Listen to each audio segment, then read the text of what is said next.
백성이 글자를 몰랐습니다. 억울한 일을 당해도 호소할 곳이 없었고 관아에 끌려가도 자기 이름조차 쓰지 못했습니다. 그런데 한 사람이 그 백성들을 위해 세상에 없던 글자를 만들었습니다. 신하들은 목숨을 걸고 반대했습니다. 그래도 그는 멈추지 않았습니다. 구독과 좋아요는 정기수에게 큰 힘이 됩니다. 세종이 즉위한 것은 1418년이었습니다. 아버지 태종이 형 양녕대군을 패하고 셋째였던 충녕대군을 세자로 세운 뒤 왕위를 물려준 것이었습니다. 세종의 나이 겨우 22살이었습니다.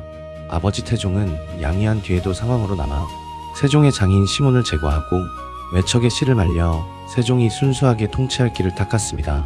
태종이 남긴 것은 피해 유산이었지만 동시에 세종이 마음껏 다스릴 수 있는 강력한 왕권이기도 했습니다. 그리고 세종은 그 왕권을 칼이 아닌 학문으로 쓰기로 했습니다. 즉위 초부터 세종은 다른 왕들과는 사뭇 다른 면이 있었습니다. 세종은 궁궐 안에서 끊임없이 책을 읽었습니다. 아버지 태종이 건강을 걱정할 정도로 밤낮 없이 글을 파고들었습니다. 세종이 특히 관심을 가진 것은 음운학이었습니다. 소리의 원리, 말의 구조, 글자가 만들어지는 법칙, 그런 것들을 깊이 연구했습니다. 그리고 그 연구의 끝에는 언제나 같은 질문이 기다리고 있었습니다. 백성이 왜 글을 모르는가? 조선은 한자를 쓰는 나라였습니다. 관아의 문서도 과거 시험도 임금의 명령도 모두 한자로 쓰였습니다. 하지만 한자는 중국의 글자였고 우리말과는 소리도 구조도 전혀 달랐습니다. 양반들은 어려서부터 수십 년을 공부해 한자를 읽고 쓸 수 있었습니다. 하지만 밭을 갈고 물건을 나르고 하루하루 먹고 사는데 바쁜 백성들에게는 한자를 배울 시간도 기회도 전혀 없었습니다. 글자를 모르면 어떤 일이 벌어지는가? 농사짓는 법을 적어 나눠줘도 읽지 못합니다. 새로운 약 처방을 알려줄 수도 없습니다. 관아에서 억울한 판결을 받아도 자기 사정을 글로 써서 올릴 수가 없습니다. 심지어 자기 이름조차 쓸 줄 모르는 사람이 나라 전체 백성의 대부분이었습니다. 입은 이때 그 입을 대신할 글자가 없었던 것입니다. 세종은 이 문제를 가슴 깊이 고민했습니다. 한 번은 이런 일이 있었습니다. 한 백성이 억울하게 감옥에 갇혔습니다. 그 백성은 자기가 왜 잡혀왔는지도 모르고 변명을 하려 해도 글을 몰라 써서 올릴 수가 없었습니다. 관리가 대신 써주겠다 해도 정작 자기 뜻과는 다른 내용이 적히는 일도 있었습니다. 세종은 이런 일이 조선 팔도 어디서나 매일같이 벌어지고 있다는 것을 알고 있었습니다. 세종실록에 따르면 세종은 이미 즉위 초기인 1426년 무렵부터 백성들의 문자 문제를 심각하게 고민하기 시작했습니다. 그 고민은 단순한 안타까움이 아니었습니다. 세종에게 이것은 통치의 핵심 문제였습니다. 세종은 농사직설이라는 농업교본을 만들었습니다. 각 지역의 농사 경험을 모아 정리한 책이었습니다. 하지만 이 책을 읽을 수 있는 것은 양반뿐이었습니다. 정작 밭에서 농사를 짓는 백성들은 이 귀한 책의 내용을 알 수가 없었습니다. 의방유치라는 의학 백과도 마찬가지였습니다. 조선 팔도의 약재를 정리하고 치료법을 모아놓았지만 아픈 백성이 직접 읽고 약을 쓸 수는 없었습니다. 세종이 아무리 좋은 제도를 만들고 아무리 훌륭한 책을 펴내도 백성이 글자를 모르는 한 그것은 양반들만의 세상에 갇혀 있을 수밖에 없었습니다. 그래서 세종은 결심했습니다. 한자를 더 쉽게 가르치는 것이 아니라 아예 새로운 글자를 만들기로 한 것입니다. 왜 새로운 글자여야 했을까요? 한자는 뜻을 나타내는 글자입니다. 하늘을 뜻하는 글자가 따로 있고 땅을 뜻하는 글자가 또 따로 있습니다. 이런 글자가 수만 개에 달합니다. 하지만 우리말은 한자와 구조가 완전히 다릅니다. 한자를 빌려 우리말을 적으면 어색하고 부정확했습니다. 아무리 한자를 쉽게 가르친다 해도 그것은 남의 옷을 억지로 입히는 것이나 다름없었습니다. 세종은 우리말의 소리를 정확히 적을 수 있는 완전히 새로운 글자가 반드시 필요하다고 판단한 것입니다. 그래서 세종은 비밀리에 연구를 시작했습니다. 그런데 이 연구는 조선 역사상 가장 은밀하게 진행된 일이었습니다. 조선은 성리학의 나라였습니다. 사대부들에게 한자는 단순한 글자가 아니었습니다. 한자는 곧 학문이었고 학문은 곧 권력이었습니다. 한자를 아느냐 모르느냐가 양반과 백성을 가르는 경계선이기도 했습니다. 만약 세종이 새 글자를 만든다는 사실이 알려지면 사대부들의 반발이 걷잡을 수 없이 거세질 것은 불을 보듯 뻔한 일이었습니다. 새 글자가 생기면 백성들도 그를 깨우치게 되고 그렇게 되면 양반들만이 독점하던 지식과 정보가 더 이상 양반들 만의 것이 아니게 됩니다. 이것은 기존의 질서를 뒤흔드는 일이었습니다. 그래서 세종은 극비리의 연구를 진행했습니다. 세종실록의 기록을 보면 사관들조차 세종이 정확히 언제 어디서 훈민정음 연구를 시작했는지 기록하지 못하고 있습니다. 조선에서 사관은 왕의 모든 행동을 기록하는 사람입니다. 왕이 무엇을 먹었는지, 누구를 만났는지, 심지어 화장실을 몇 번 갔는지까지 적는 것이 사관이었습니다. 그런 사관이 왕이 글자를 연구하고 있다는 사실을 전혀 눈치채지 못했다는 것입니다. 이것은 세종이 그만큼 철저하게 비밀을 유지했다는 뜻이었습니다. 세종은 세자 문종과 극소수의 측근만을 곁에 두고 소리의 원리를 하나하나 파고들었습니다. 실제로 최만리의 반대 상소에서 세자 문종이 연구에 깊이 관여하고 있다는 구절이 등장합니다. 이에 대해 세종은 세자가 나라시를 돕고 있으니 창제에 관여하는 것도 당연하다고 답했습니다. 세종은 사람의 입에서 소리가 어떻게 나오는지 오랜 세월에 걸쳐 관찰하고 분석했습니다. 혀가 어디에 닿는지, 입술이 어떻게 움직이는지, 목구멍에서 바람이 어떤 모양으로 흘러가는지 그 모든 것을 하나하나 기록하고 정리했습니다. 학자들은 세종이 이 연구를 시작한 것이 최소 10년, 많게는 17년 전부터라고 추정하고 있습니다. 그 긴 세월 동안 세종은 당뇨와 안질에 시달리면서도 연구를 단 하루도 멈추지 않았습니다. 그리고 마침내 1443년 세종 25년 음력 12월 세종은 글자 28자를 완성했습니다. 세종실록 102권에는 이렇게 기록되어 있습니다. 이달에 임금께서 친히 언문 28자를 만드셨다. 이것을 훈민정음이라 한다. 훈민정음, 백성을 가르치는 바른 소리, 그것이 이 글자의 이름이었습니다. 그런데 이 기록에서 주목해야 할 것이 있습니다. 사관들은 세종이 글자를 완성한 정확한 날짜를 알지 못했습니다. 그래서 12월의 마지막 날인 30일에 이달에 만드셨다 라고만 기록한 것이었습니다. 그만큼 이 작업은 비밀 속에 이루어진 것이었습니다. 이제 이 글자가 어떤 원리로 만들어졌는지를 살펴보겠습니다. 자음은 사람의 발음 기관을 본떠 만들었습니다. 기역은 혀뿌리가 목구멍을 막는 모양이고, 니은은 혀끝이 위깃몸에 닿는 모양이며, 미음은 입모양 그 자체를 본뜬 것이고, 시옷은 이빨의 모양이며, 이응은 목구멍의 둥근 모양을 본뜬 것이었습니다. 이 5개의 기본 자음에 획을 하나씩 더하면 소리가 세져갑니다. 기역에 획을 더하면 키읔이 되고, 니은에 획을 더하면 디귿이 되며, 디귿에 다시 획을 더하면 티읕이 되는 식이었습니다. 소리의 세기가 글자의 모양에 그대로 담겨있는 것입니다. 모음은 하늘과 땅과 사람을 본떠 만들었습니다. 둥근 점 하나가 하늘이고 평평한 한 획이 땅이며 곱게 선 한 획이 사람이었습니다. 이 셋을 조합하면 모든 모음이 만들어졌습니다. 이것은 단순한 글자가 아니었습니다. 하늘과 땅과 사람이라는 동양 철학의 핵심이 글자 속에 녹아있는 철학적이면서도 과학적인 체계였습니다. 세계 역사에서 누가 만들었는지, 언제 만들었는지, 왜 만들었는지, 어떤 원리로 만들었는지 이 4가지를 모두 알 수 있는 글자는 오직 훈민정음 뿐이었습니다. 하지만 글자를 만든 것만으로는 끝이 아니었습니다. 이제 이 글자를 세상에 알려야 했습니다. 세종은 글자 창제를 마무리한 뒤 곧바로 이 글자의 유용함을 입증하려 했습니다. 한자의 발음을 훈민정음으로 적는 사업을 시작한 것이었습니다. 새 글자가 단지 백성들만의 것이 아니라 한자를 다루는 사대부들에게도 유용하다는 것을 보여주려 한 것이었습니다. 그런데 이 소식이 알려지자마자 세종이 가장 두려워했던 일이 벌어졌습니다. 지편전은 세종이 가장 아끼던 학문의 전당이었습니다. 바로 그 지편전에서 거센 반대의 목소리가 터져나온 것입니다. 1444년 세종 26년 2월 지편전 부제학 최만리를 비롯한 신하들이 연명으로 반대 상소를 올렸습니다. 그 상소의 핵심 내용은 이러했습니다. 우리 조선은 조종 때부터 중국의 제도를 따라 한자를 써왔습니다. 이제 와서 별도의 글자를 만든다면 이는 중국을 버리고 스스로 오랑캐가 되겠다는 것과 같습니다. 최만리는 더 나아가 이렇게도 주장했습니다. 업무는 오랑캐의 글자와 다를 바가 없습니다.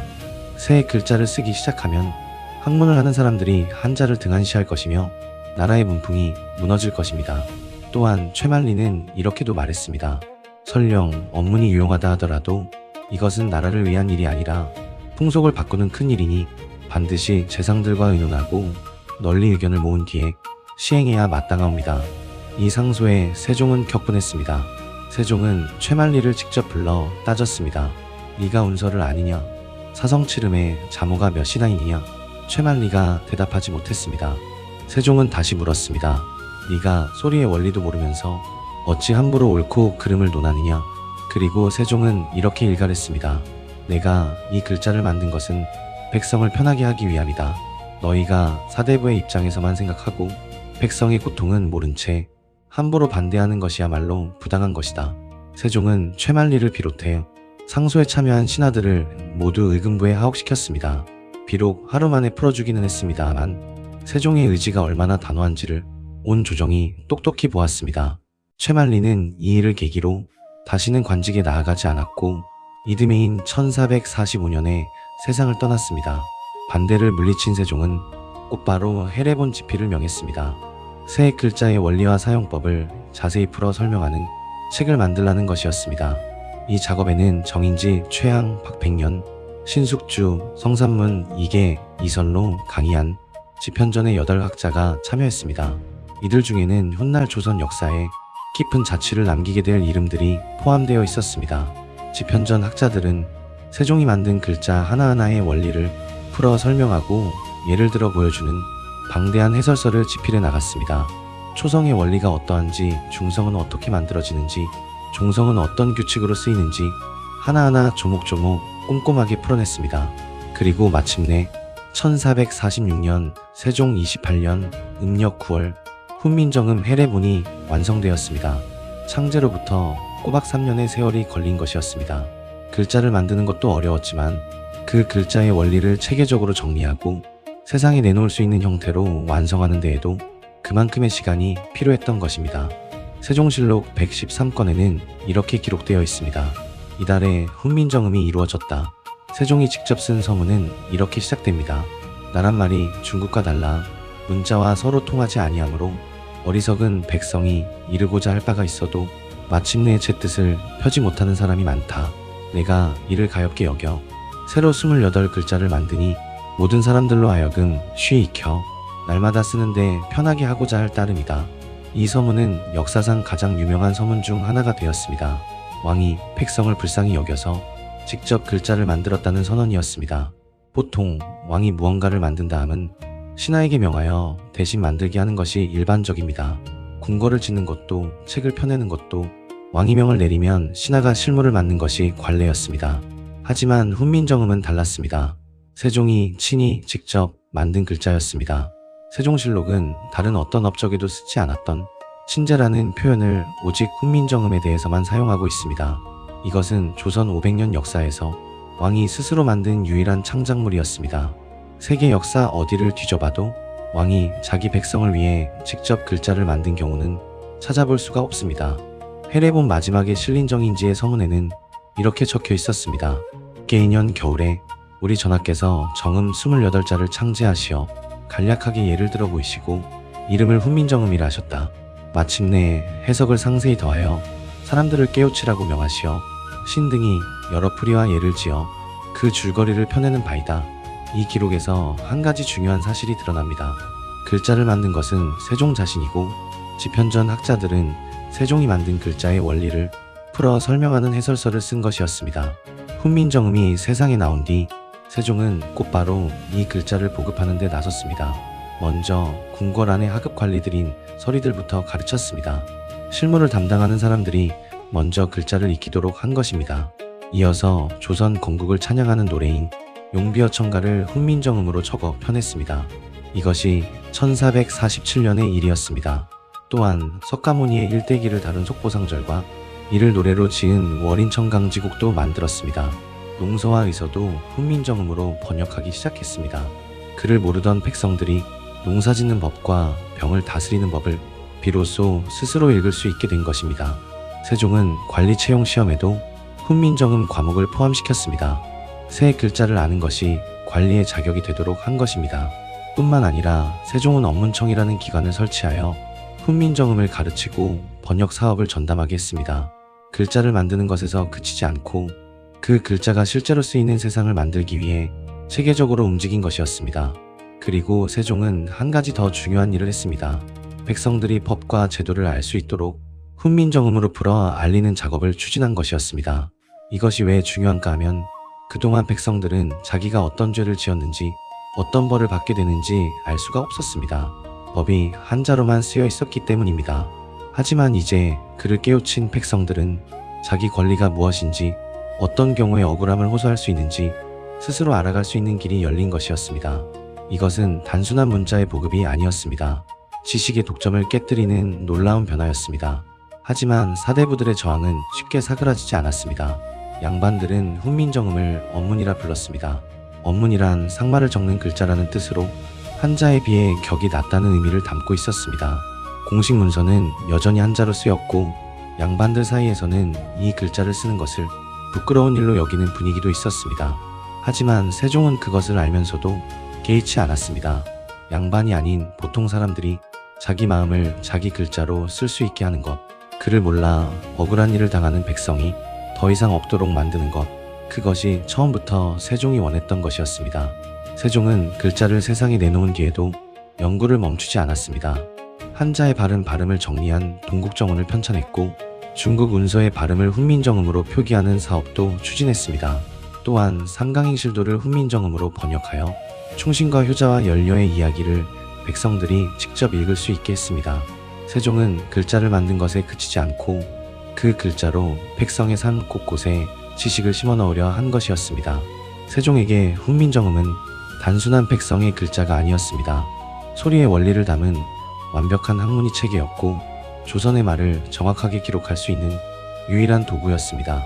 그런데 이 모든 업적 뒤에는 세종의 고통이 있었습니다. 세종은 훈민정음을 연구하는 동안 당뇨와 안질, 종기에 시달리고 있었습니다. 눈이 어두워져 글자를 읽기 힘든 지경에 이르렀고 온몸의 종기 때문에 앉아있기조차 힘든 날도 많았습니다. 그럼에도 세종은 멈추지 않았습니다. 눈이 보이지 않으면 귀로 소리를 듣고 몸이 아프면 누워서라도 연구를 이어갔습니다. 한 사람의 왕이 아픈 몸을 이끌고 10여 년을 매달려 글자를 만든 것입니다. 그리고 그 결과물은 570여 년이 지난 오늘날까지 살아있습니다. 훈민정음 해례본은 오랜 세월 사라졌다가 1940년에 극적으로 발견되었습니다. 이 책은 우리나라 국보로 지정되었고 1997년에는 유네스코 세계기록유산으로 등재되었습니다. 세계의 문자 학자들은 훈민정음을 인류 역사상 가장 과학적이고 가장 체계적인 문자 체계라고 평가하고 있습니다. 만든 사람이 누구인지 알고, 만든 날짜를 알고, 만든 이유를 알고, 만든 원리를 아는 글자. 세계에서 오직 하나 훈민정음뿐입니다. 1443년 한 사람의 왕이 밤잠을 줄여가며 비밀리에 글자를 만들었습니다. 그 글자는 관리의 출세를 위한 것도 아니었고 외국에 자랑하기 위한 것도 아니었습니다. 오직 그를 모르는 백성들이 자기 목소리를 낼 수 있도록 만든 것이었습니다. 하지만 세종에게는 아직 이야기가 더 남아 있습니다. 노비 출신에서 조선 최고의 과학자가 된 사람, 나라의 국경선을 새로 그은 장군, 학문의 전당 지편전을 꽃피운 황금기, 그리고 빛과 그림자가 교차하는 말년까지 세종의 이야기는 다음 밤에도 계속됩니다. 다음 밤에는 노비에서 조선 최고의 과학자가 된 장영실의 이야기를 들려드리겠습니다. 노비가 과학자가 되었습니다. 조선에서 가장 천한 신분이었던 사람이 왕의 명으로 조선 최고의 벼슬에 올랐습니다. 그런데 그 사람은 어느 날 갑자기 역사에서 사라졌습니다. 장영실은 동래현의 관노였습니다. 관노란 관하에 소속된 노비를 뜻합니다. 조선에서 가장 낮은 신분이었습니다. 양반의 말을 듣고 양반의 일을 하고 양반이 시키는 대로 사는 것이 노비의 삶이었습니다. 스스로 무언가를 할 수 있는 권리는 아무것도 없었습니다. 세종실록에 따르면 어머니는 동래현의 관기, 곧 관하에 소속된 기생이었습니다. 조선의 법에 따르면 어머니가 노비이면 그 자식도 노비가 됩니다. 이것을 종모법이라 합니다. 아버지가 누구든 어머니가 노비이면 아이도 노비입니다. 장영실은 태어나면서부터 노비였습니다. 노비로 산다는 것이 어떤 것인가? 아무리 재주가 있어도 과거 시험을 볼 수 없었습니다. 아무리 똑똑해도 그를 배울 기회조차 주어지지 않았습니다. 하루 종일 일을 해도 그 대가는 모두 주인의 것이었습니다. 장영실은 이런 세상에서 태어나 이런 세상에서 자랐습니다. 그런데 이 노비에게는 보통 사람에게서는 찾아볼 수 없는 특별한 재능이 있었습니다. 금속을 다루는 솜씨가 보통이 아니었습니다.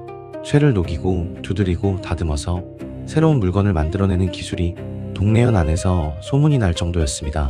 농기구가 부러지면 장영실이 고쳤습니다. 무기가 망가지면 장영실이 수리했습니다. 성곽을 쌓을 때도 장영실의 손이 필요했습니다. 심지어 물이 부족한 해에는 수로를 파고 물을 끌어오는 방법까지 스스로 궁리해내는 사람이었습니다.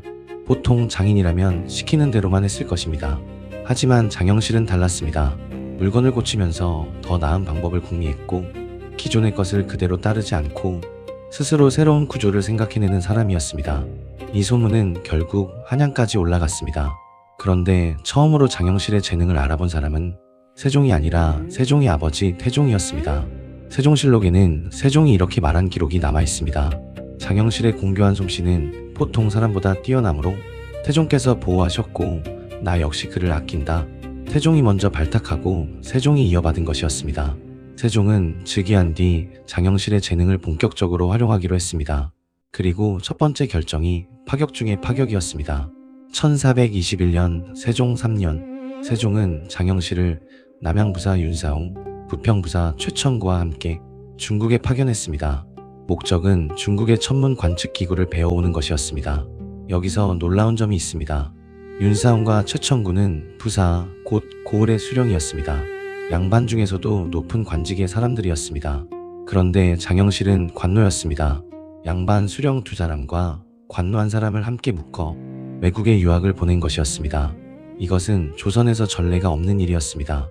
신분의 벽이 하늘처럼 높던 시대에 노비를 양반과 같은 반열에 세운 것이었습니다. 하지만 세종에게 중요한 것은 신분이 아니라 능력이었습니다. 누가 가장 잘 배울 수 있는가 그것만이 기준이었습니다. 장영실은 중국에서 각종 천문기구의 구조와 원리를 익히고 돌아왔습니다. 그런데 장영실이 중국에서 본 것은 단순히 기구의 모양만이 아니었습니다. 중국의 천문기구들은 정교하고 아름다웠지만 조선의 하늘과는 맞지 않는 부분이 있었습니다. 중국의 수도와 한양은 위도가 달랐기 때문입니다. 장영실은 중국의 기술을 그대로 베끼는 것이 아니라 조선의 하늘에 맞게 새로 설계해야 한다는 것을 이미 중국에 있을 때부터 깨닫고 있었습니다. 돌아온 장영실은 세종 앞에서 선기옥형이라 불리는 천체 관측 기구의 제도를 연구하고 토론했습니다. 세종실록에는 세종이 그 결과에 크게 만족했다고 기록되어 있습니다. 장영실의 보고를 들은 세종은 확신했습니다. 이 사람이라면 조선만의 천문 체계를 만들 수 있다고. 그런데 장영실이 돌아온 뒤 세종은 더 파격적인 결정을 내렸습니다. 1423년 세종 5년 세종은 장영실에게 상의원 별자라는 벼슬을 내리겠다고 선언했습니다. 노비에게 벼슬을 준다는 것이었습니다. 이것은 조선의 신분 질서를 정면으로 흔드는 결정이었습니다. 당연히 반대가 거셌습니다. 이조판서 허조가 나서서 강하게 반대했습니다. 허조의 논리는 이러했습니다. 장영실은 본래 천인의 신분입니다. 아무리 재주가 뛰어나다 해도 천한 사람에게 관직을 내리면 양반들이 수치를 느낄 것이며 나라의 법도가 흔들릴 것입니다. 하지만 병조판서 조말생은 생각이 달랐습니다. 장영실 같은 사람은 오히려 상의원에 두는 것이 적합하다고 했습니다. 허조는 반대하고 조말생은 찬성하고 두 대신의 의견이 갈라졌습니다. 세종은 일단 결정을 미루었습니다. 그리고 다시 다른 대신들에게 의견을 물었습니다. 유정현 등이 상의원에 임명할 수 있다고 답했습니다. 그제야 세종은 장영실을 상의원 별자에 임명했습니다. 이것은 세종이 무작정 밀어붙인 것이 아니었다는 뜻입니다. 반대 의견을 듣고 잠시 물러섰다가 다시 다른 대신들의 동의를 구한 뒤에 실행한 것이었습니다. 세종은 장영실을 쓰고 싶다는 마음이 확고했지만 절차를 밟고 합의를 이끌어내는 방식을 택한 것이었습니다. 그것이 세종의 방식이었습니다. 이렇게 해서 동래현의 관노 장영실은 노비의 신분을 벗고 면천되어 조선의 관리가 되었습니다. 그리고 장영실은 세종의 기대에 부응하기 시작했습니다. 그것도 기대를 훨씬 뛰어넘는 방식으로 1432년 세종 14년부터 장영실은 중추원사 이천과 함께 본격적인 천문 관측기구 제작에 착수했습니다. 세종이 왜 천문에 그토록 집착했는가 하면 조선은 농업의 나라였기 때문입니다. 절기를 정확히 알아야 씨를 뿌리고 추수할 수 있었습니다. 하늘의 움직임을 정확히 관측하는 것은 백성의 밥그릇과 직결되는 문제였습니다. 그뿐이 아니었습니다. 당시 조선은 중국의 역법을 빌려 쓰고 있었습니다. 하지만 중국의 수도와 한양은 위도가 다릅니다. 중국의 역법으로는 조선의 하늘을 정확히 읽을 수 없었습니다. 세종은 조선만의 독자적인 천문 관측 체계를 만들고 싶었습니다. 그리고 그 일을 맡길 수 있는 사람은 장영실이었습니다. 장영실은 기대에 부응했습니다. 먼저 간이와 혼천이를 완성했습니다. 천체의 움직임을 관측하는 기구였습니다. 그리고 1434년 세종 16년 장영실은 자경루를 완성했습니다. 자경루란 물의 힘으로 저절로 시간을 알려주는 물시계였습니다. 그 전까지 조선에서는 어떻게 시간을 알았는가? 누군가가 밤새도록 물시계 옆에 앉아서 물이 차오르는 것을 눈으로 지켜보다가 시간이 되면 직접 북을 치고 종을 쳤습니다. 사람이 졸거나 잠깐 자리를 비우면 시간이 틀어졌습니다. 나라의 시간이 한 사람의 졸음에 달려 있었던 것입니다. 장영실은 이 문제를 해결했습니다. 그 원리는 이러했습니다.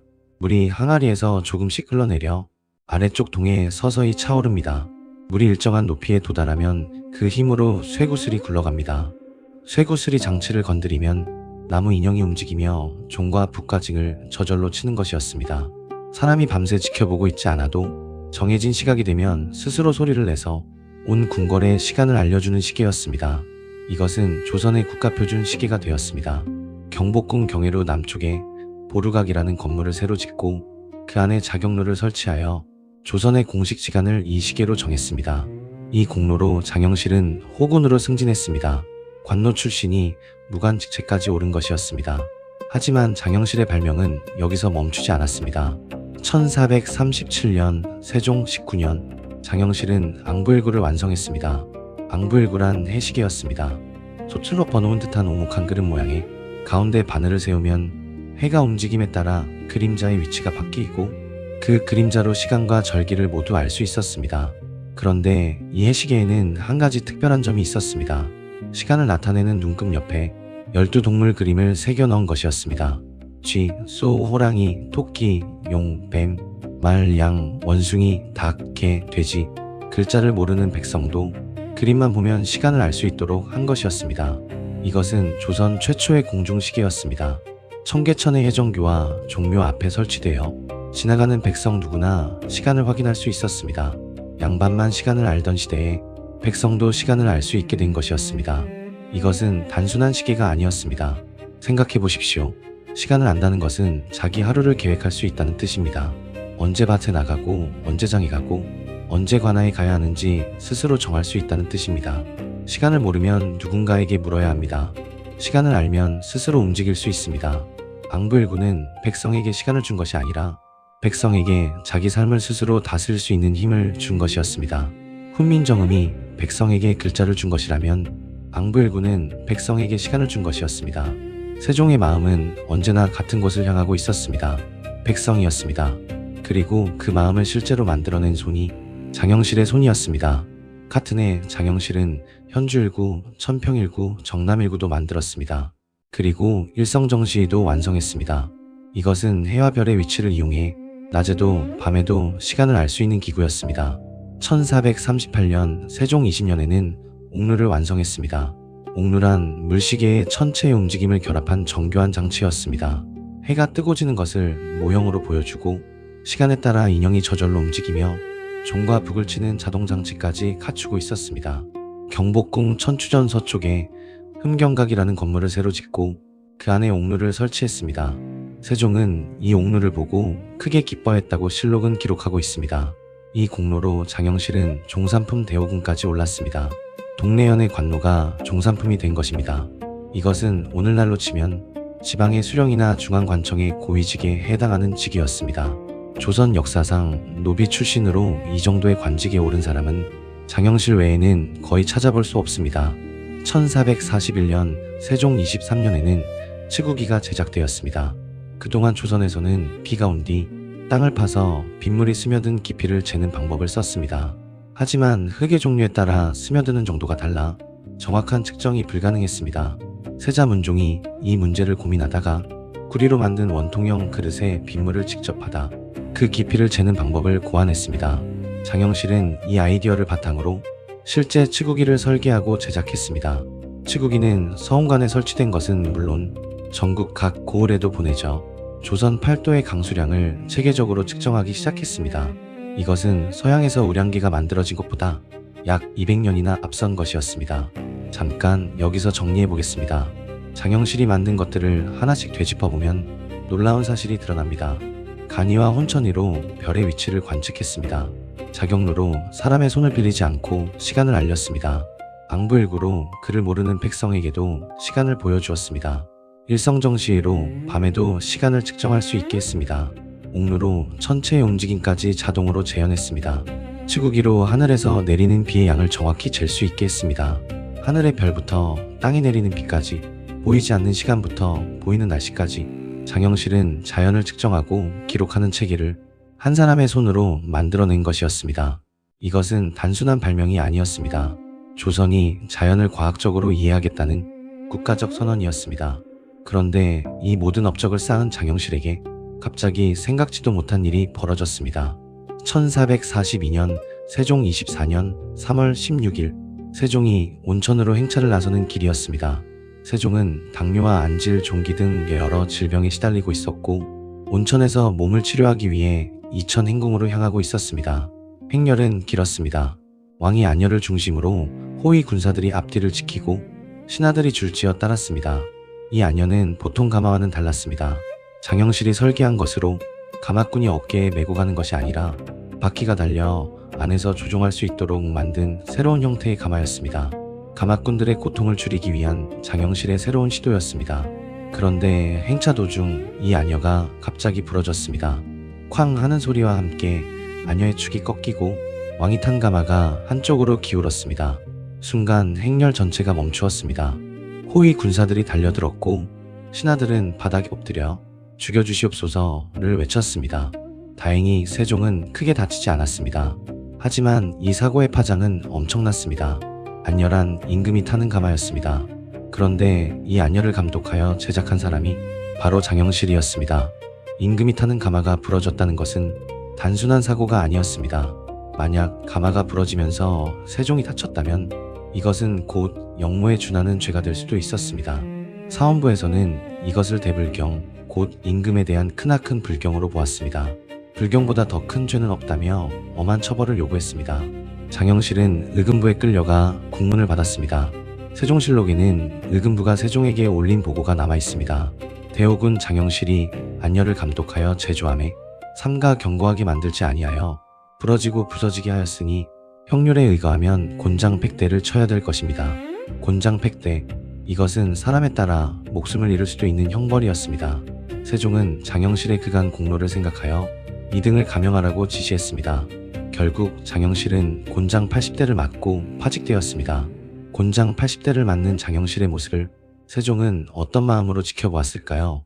20년 넘게 곁에 두고 아끼고 보호해온 사람이었습니다. 신분의 벽을 허물어 관직까지 준 사람이었습니다.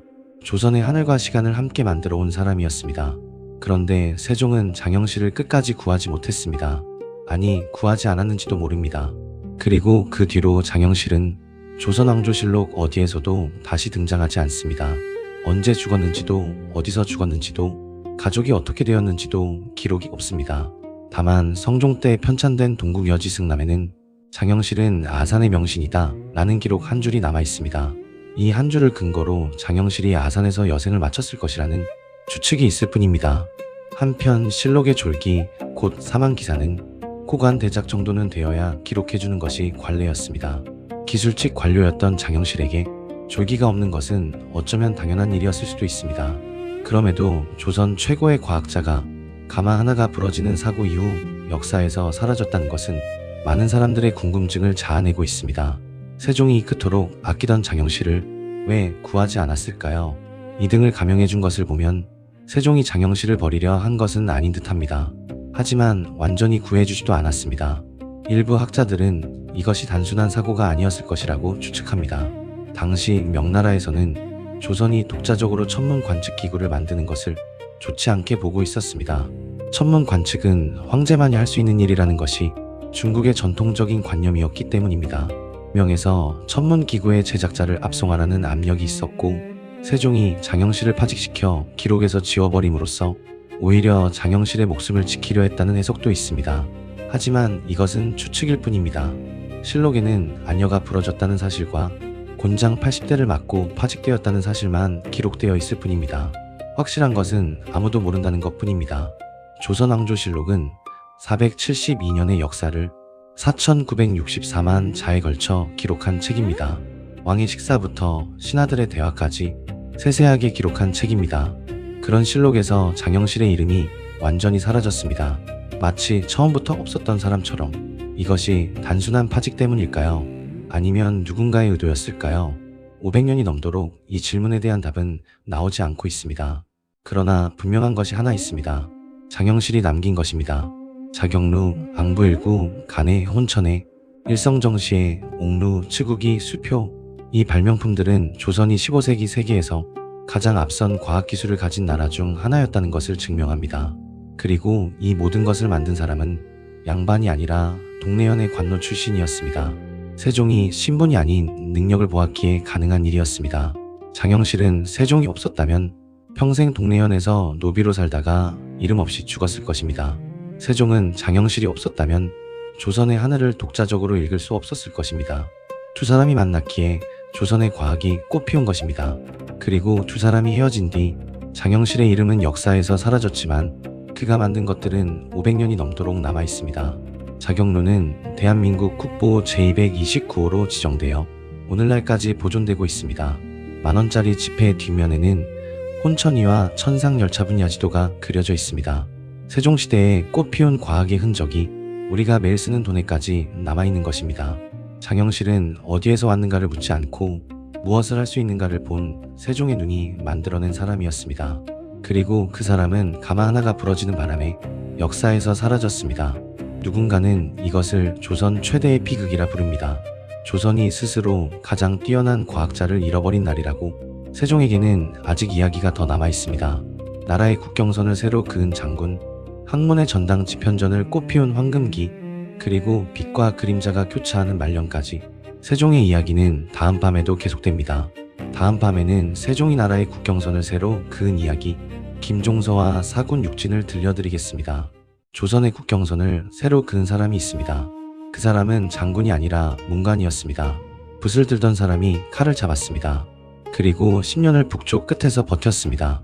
조선 초기 한반도의 북쪽 국경은 지금과 달랐습니다. 오늘날 우리가 알고 있는 국경선, 압록강에서 두만강까지 이어지는 그 선은 조선이 건국될 때부터 있었던 것이 아닙니다. 고려 말까지만 해도 한반도의 동북쪽, 지금의 함경도 지역 상당 부분은 국경이 불분명한 곳이었습니다. 그곳에는 여진족이 살고 있었습니다. 여진족은 만주와 한반도 북부에 걸쳐 살던 유목민이었습니다. 고정된 나라를 세우지 않고 부족 단위로 이동하며 살았습니다. 이들은 때로는 조선의 조공을 바치기도 했고 때로는 조선의 북쪽 마을을 약탈하기도 했습니다. 한 부족이 순종하면 다른 부족이 반기를 들었고 겨울이 되어 식량이 부족해지면 강을 건너 조선의 마을을 습격하는 일이 반복되었습니다. 문제는 이 여진족이 수시로 조선의 북쪽 마을을 침범하여 곡식을 빼앗고 사람을 죽이고 가축을 끌고 갔다는 것입니다. 조선은 건국 초부터 이 문제에 시달렸습니다. 태조 이성계 자신이 동북면의 무장이었기 때문에 여진족의 위험을 누구보다 잘 알고 있었습니다. 실제로 태조는 여진족 토벌에 참여한 경험이 있었고 함경도 지역에 경원부를 설치하기도 했습니다. 태종 때에도 여진족이 경원 지역을 침범하자 조연이라는 장수를 보내 토벌한 적이 있었습니다. 하지만 이런 대응은 그때그때 수습하는 수준에 불과했습니다. 근본적인 해결책은 아직 나오지 않고 있었습니다. 왕자의 난이며 왕위 계승 문제며 안으로 해결해야 할 일이 너무 많았기 때문입니다. 세종이 즉위한 뒤에도 이 문제는 계속되었습니다. 여진족은 조선의 변경 마을을 습격했습니다. 함길도 지역의 백성들은 밤이 되면 잠을 잘 수가 없었습니다. 언제 여진족이 들이닥칠지 모르기 때문입니다. 특히 1432년 세종 14년에 건주의 추장 이만주가 이끄는 여진족이 대규모로 조선의 변경을 침범하는 사건이 벌어졌습니다. 이것은 소규모 약탈이 아니었습니다. 조직적인 군사 공격이었습니다. 세종은 이 사건을 계기로 결심했습니다. 더 이상 그때그때 대응하는 것으로는 안 된다. 한 번에 근본적으로 북방 문제를 해결하겠다. 세종은 이 문제를 더 이상 방치할 수 없다고 판단했습니다. 세종실록에는 함길도 백성들이 올린 호소가 여러 차례 기록되어 있습니다. 여진족이 마을에 들이닥쳐 곡식을 빼앗고 소화말을 끌고 갔습니다. 저항하는 자는 칼에 베였습니다. 여자와 아이들은 끌려갔습니다. 변경의 백성들은 농사를 지으면서도 언제 습격을 받을지 모른다는 공포 속에 살고 있었습니다. 세종은 이 보고를 받을 때마다 가슴이 아팠습니다. 백성이 죽고 여자와 아이가 끌려가는데 왕이 아무것도 하지 않는다면 왕이 무슨 소용이 있는가? 하지만 세종은 무작정 군대를 보내지 않았습니다. 세종의 방식은 언제나 같았습니다. 충분히 준비하고 확실하게 실행하는 것이었습니다. 세종은 과거의 교훈을 먼저 되짚었습니다. 고려시대 윤관 장군이 동북 지역에 구성을 쌓은 일이 있었습니다. 여진족을 몰아내고 산에 성을 쌓아 영토를 넓혔습니다. 하지만 산은 사방이 뚫려 있어 방어가 어려웠고 결국 유지하지 못하고 구성을 돌려줘야 했습니다. 세종은 같은 실수를 반복하지 않으려 했습니다. 산이 아니라 강을 경계로 삼아야 한다. 강은 적이 건너오기 어렵고 방어하는 쪽에서는 한눈에 내려다볼 수 있다. 더구나 강은 겨울에 얼지만 봄이 되면 노가 다시 흐릅니다. 겨울에 얼음 위로 건너온 적이 있더라도 봄이 되면 그 길은 사라집니다. 산처럼 1년 내내 뚫려 있는 것이 아니었습니다. 그리고 세종은 역사적 정당성도 확보하려 했습니다. 세종은 김종서에게 고려 윤관이 세웠다고 전해지는 고려지경이라 쓴 비석을 찾아보라고 지시했습니다. 이 땅이 옛날부터 우리 땅이었음을 비석으로 입증하라는 것이었습니다. 단순히 힘으로 밀어붙이는 것이 아니라 역사적 근거까지 갖추겠다는 것이 세종의 치밀함이었습니다. 압록강과 두만강, 이 두 강을 조선의 국경선으로 만들겠다는 것이 세종의 구상이었습니다. 그리고 세종은 이 구상을 실현하기 위해 서쪽과 동쪽 두 방향에서 동시에 움직였습니다. 다만 우선순위는 분명했습니다. 먼저 서쪽 압록강 유역을 정리한다. 서쪽은 여진족의 주력이 모여있는 곳이었습니다. 이만주라는 강력한 추장이 이끄는 건주기가 압록강 상류를 근거지로 삼고 있었습니다. 이 세력을 먼저 제압하지 않으면 동쪽의 육진 개척도 위험해질 수 있었습니다. 뒤에서 치고 들어올 수 있기 때문입니다. 서쪽을 먼저 안정시킨 뒤 동쪽으로 나아간다. 이것이 세종의 전략이었습니다. 1433년 세종 15년 세종은 최윤덕을 평안도 도절제사로 임명했습니다. 최윤덕은 태종 때부터 북방에서 활약한 노련한 장군이었습니다. 여진족의 전술을 잘 알고 있었고 북방의 지형도 꿰뚫고 있었습니다. 세종은 최윤덕에게 1만 5천의 병력을 주었습니다. 황해도와 평안도의 정예 군사를 모은 대군이었습니다. 최윤덕은 이 대군을 이끌고 압록강 상류 유역에 자리 잡고 있던 여진족 이만주의 근거지를 향해 진군했습니다. 이만주는 건주이라는 여진족 부족의 추장이었습니다. 그는 압록강을 넘어 조선의 마을을 습격하고 곡식과 가축을 빼앗아 가는 것을 반복해왔습니다. 세종은 이 이만주를 더 이상 두고 볼 수 없다고 판단한 것이었습니다.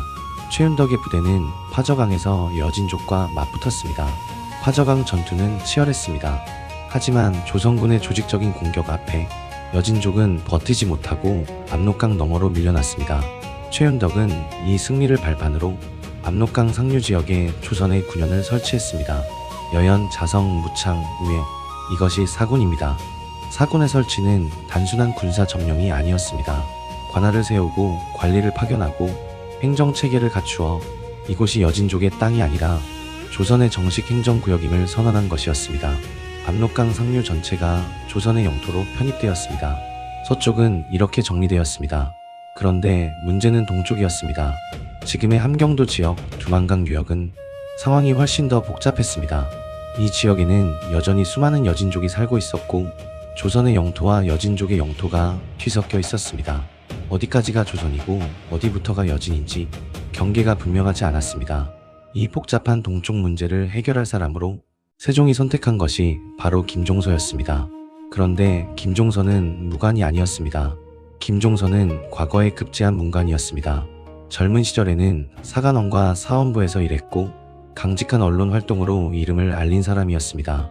여학의 폐지를 주장하고 국가의 잘못된 관행을 비판하는 전형적인 문인 관료였습니다. 그런 사람이 왜 북방으로 갔는가? 세종은 단순히 군사적 능력만으로는 이 문제를 해결할 수 없다고 판단했습니다. 여진족을 무력으로 몰아내는 것만으로는 부족했습니다. 그 자리에 성을 쌓고 백성을 이주시키고 행정체계를 세워 영구적인 조선의 땅으로 만들어야 했습니다. 군사만 알아서도 안 되고 행정만 알아서도 안 되었습니다. 전쟁과 건설을 동시에 수행할 수 있는 사람이 필요했습니다. 세종은 그 사람이 김종서라고 확신했습니다.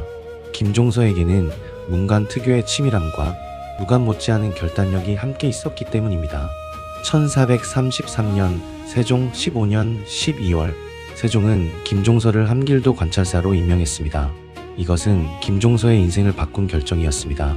그리고 조선의 역사를 바꾼 결정이기도 했습니다. 붓을 들던 문관이 칼을 쥐고 북쪽 끝으로 떠나는 순간이었습니다. 김종서는 함길도에 도착한 뒤 곧바로 방어 체계를 전면적으로 점검하기 시작했습니다. 함길도의 겨울은 한양과는 차원이 달랐습니다. 한겨울에는 영하 30도 이하로 떨어지는 곳이었습니다. 강물이 얼고 땅이 갈라지고 바람이 칼처럼 살을 파고드는 혹독한 땅이었습니다. 김종서가 처음 맞닥뜨린 현실은 생각보다 훨씬 복잡했습니다. 이 지역에는 조선에 순종하는 여진족도 있었고 속대적인 여진족도 있었습니다. 같은 마을 안에 조선 백성과 여진족이 함께 사는 곳도 있었습니다. 누구는 아군이고 누구는 적인지 구분하기조차 어려운 상황이었습니다. 김종서는 무력만으로는 이 문제를 해결할 수 없다는 것을 깨달았습니다. 그래서 한 손에는 칼을 다른 손에는 선물을 들었습니다. 속대적인 여진족은 무력으로 밀어냈습니다. 하지만 순종적인 여진족에게는 관직과 물품을 하사하여 조선의 울타리로 삼았습니다. 여진족 추장에게 조선의 관직을 주어 조선의 편으로 끌어들이는 것이었습니다. 이것을 토관제도라고 합니다. 그 지방의 사람을 그 지방의 관리로 임명하는 방식이었습니다. 군사적 정벌과 외교적 회유를 동시에 진행한 것이었습니다.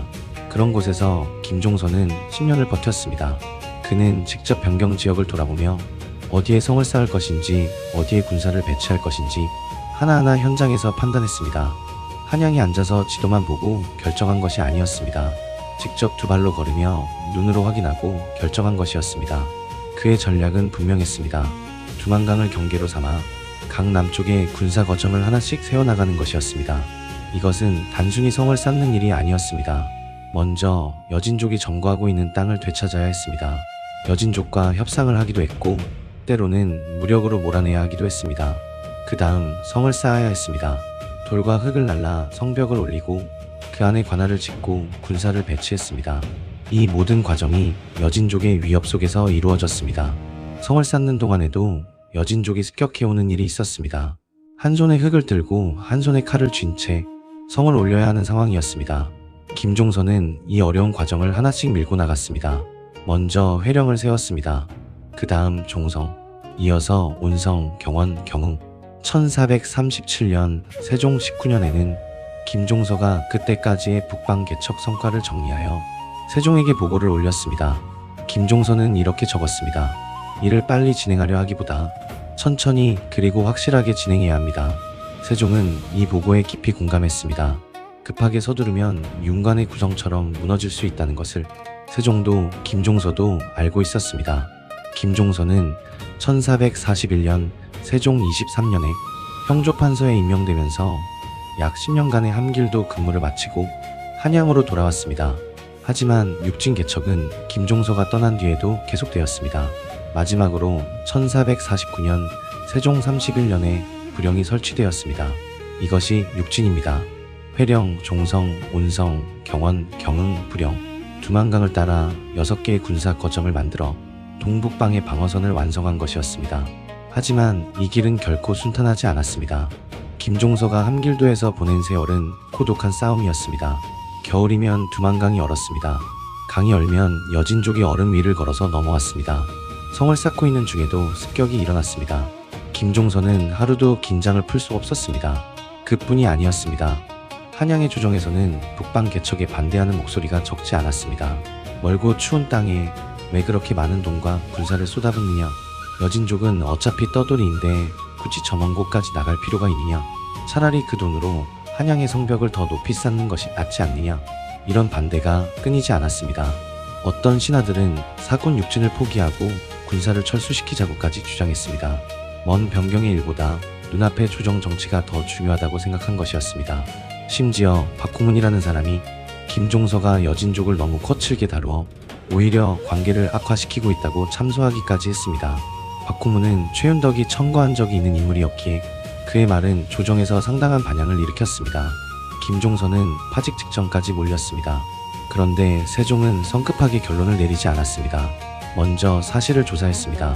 조사 결과 박홍문의 주장은 상당 부분 사실과 다르다는 것이 밝혀졌습니다. 세종은 김종서를 지켜주었습니다. 이것이 세종과 김종서의 관계였습니다. 세종은 한 번 믿은 사람을 끝까지 밀어주었습니다. 김종서가 북쪽에서 버틸 수 있었던 것은 한양에서 세종이 그를 믿고 지지해 주었기 때문이었습니다. 이 둘의 관계는 세종과 장영실의 관계와도 닮아 있습니다. 세종은 사람을 볼 줄 아는 왕이었고 한 번 본 사람을 끝까지 쓸 줄 아는 왕이었습니다. 그런데 성을 쌓고 진을 설치하는 것만으로는 영토를 지킬 수 없었습니다. 사람이 살아야 땅이 됩니다. 성만 있고 사람이 없으면 그 성은 빈 껍데기에 불과합니다. 세종은 이것을 알고 있었습니다. 그래서 세종은 3인 정책을 실시했습니다. 3인 정책이란 남쪽 지방의 백성들을 새로 개척한 북방 지역으로 이주시키는 정책이었습니다. 충청도, 전라도, 경상도의 백성들 중에서 이주할 사람을 선발하여 토지를 나눠주고 세금을 면제해주고 북방에 정착하도록 지원한 것이었습니다. 하지만 이것은 쉬운 일이 아니었습니다. 남쪽에서 태어나 남쪽에서 자란 백성들에게 한겨울 영하 30도까지 내려가는 북방의 땅으로 가라는 것은 사형 선고나 다름없었습니다. 부모님의 산소가 있는 고향을 떠나야 했고 평생 일군 논밭을 벌여야 했습니다. 말도 풍습도 다른 낯선 땅에서 처음부터 다시 시작해야 했습니다. 처음에는 자원자를 모집했습니다. 하지만 자원하는 사람이 턱없이 부족했습니다. 결국 각 도에 이주시킬 호수를 정해놓고 관리를 파견하여 선발하는 방식으로 바꿀 수밖에 없었습니다. 어떤 경우에는 죄를 지은 사람을 형벌 대신 북방으로 보내기도 했습니다. 고향을 떠나야 하는 백성들의 고통은 말할 수 없이 컸습니다. 하지만 세종은 이것이 필요하다고 판단했습니다. 밭을 갈고 집을 짓고 아이를 낳아 기르는 사람들이 있어야 그곳이 비로소 조선의 땅이 되는 것입니다. 세종은 3인 정책과 함께 횡성 축조도 추진했습니다. 횡성이란 거점과 거점 사이를 잇는 긴 성벽이었습니다. 산과 강 등 자연 지형을 활용하면서 그 사이사이를 성벽으로 연결하여 여진족이 넘어올 수 없는 방어선을 만든 것이었습니다. 이 공사의 책임자로는 황보인이 임명되었고 횡성 축조는 10년 넘게 세종 사후에까지 계속되었습니다. 고향을 떠난 백성들이 북방에 정착하고 횡성이 완성되면서 사군 육지는 단순한 군사 거점이 아니라 사람이 살고 농사를 짓고 세금을 내는 진정한 의미의 조선 영토가 되었습니다. 이렇게 해서 서쪽에는 사군, 동쪽에는 육진이 설치되었고 압록강에서 두만강까지 이어지는 국경선이 완성되었습니다. 이것이 오늘날 한반도 국경선의 기틀입니다. 우리가 지금 지도에서 보는 한반도 북쪽의 그 선은 세종이 최윤덕과 김종서를 보내어 수십 년에 걸쳐 만들어낸 것이었습니다. 서쪽으로는 압록강, 동쪽으로는 두만강, 이 두 강이 조선과 여진의 경계가 되었고 그 경계가 500년이 넘는 세월을 거쳐 오늘날의 국경선으로 이어진 것입니다. 사군 육진 개척은 한민족 역사상 마지막으로 이루어진 영토 확장이었습니다. 그 이후로 한반도의 영토는 더 이상 넓어지지 않았습니다. 우리가 서 있는 이 땅의 크기는 세종 때 결정된 것입니다. 그런데 여기서 한 가지 알아두어야 할 것이 있습니다. 사군은 세종 사후에 유지가 어려워졌습니다. 여연, 무창, 우의 세 군은 세조 때인 1455년에 폐지되었고 자성군도 1459년에 폐지되었습니다. 너무 먼 곳에 있어 군사를 보내기 어렵고 백성을 정착시키기도 힘들었기 때문입니다. 하지만 이것은 영토를 포기한 것이 아니었습니다. 국경 방어선을 일시적으로 뒤로 물린 것이었고 이후 영조와 정조 때에 이르러 다시 군사 거점으로 재개발되었습니다.